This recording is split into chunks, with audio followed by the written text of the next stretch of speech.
Good morning. It's Tuesday, the 26th of July, and this is your daily outlook. The euro jumped against the dollar, rising as high as 145.09 from 143.24. On Monday, credit rating agency Moody's downgraded Greece's sovereign rating by 3 notches to CA, but the single currency showed little reaction to the move. The single currency got a boost last week against its major counterparts as the agreement on a bailout plan for Greece eased Eurozone debt contagion fears. Against the Japanese yen, the euro climbed to 113.55 from 112.03. The US dollar fell against its major counterparts, weighed by the lack of an agreement on the US debt ceiling. The US risks losing its AAA rating if a plan is not agreed on before August, the second deadline. Against the Japanese yen, the dollar jumped to 78.69 from 77.89, but there was no talk of intervention by the Bank of Japan. Versus the safe haven Swiss franc, the dollar continued to be under pressure, falling to a record low at 0.8005 from 0.8155. Focus now turns to the US new home sales and manufacturing index data. The Australian dollar rallied today, supported by the dollar weakness and the surge in commodity prices. Focus now turns to the consumer price index. It will be a key driver for the central bank's monetary policy. Against the greenback, the Aussie hit a 3-month peak at 109.29 from 107.95. Aussie's neighbour, the Kiwi, rose against the greenback, hitting a post-float high at 0.8705 from 0.8611. Sterling edged higher, hitting a 1.5-month high against the greenback at 163.67 from 162.61. Attention now turns to the gross domestic product in the second quarter, with a 0.2% increase expected. On to commodities now, with oil prices ticking higher to $99.64 a barrel today from $98.56. Gold edged lower to $1,609.12 an ounce from $1,621.50. Silver also ticked lower to $39.83 an ounce from $41.05. Now let's take a look at the currencies to watch out for.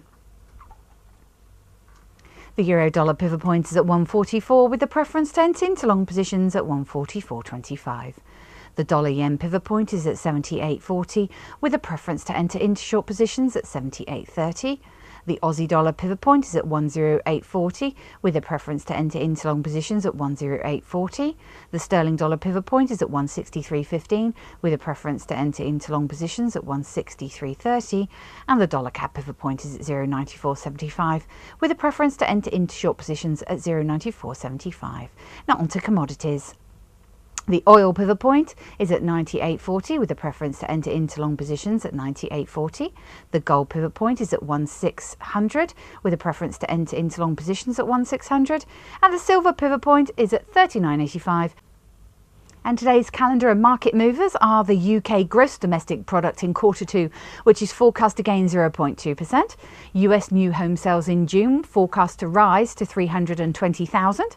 US Richmond Fed manufacturing index in July, which is forecast to rise to 5. And US consumer confidence in July, which is forecast to fall to 56.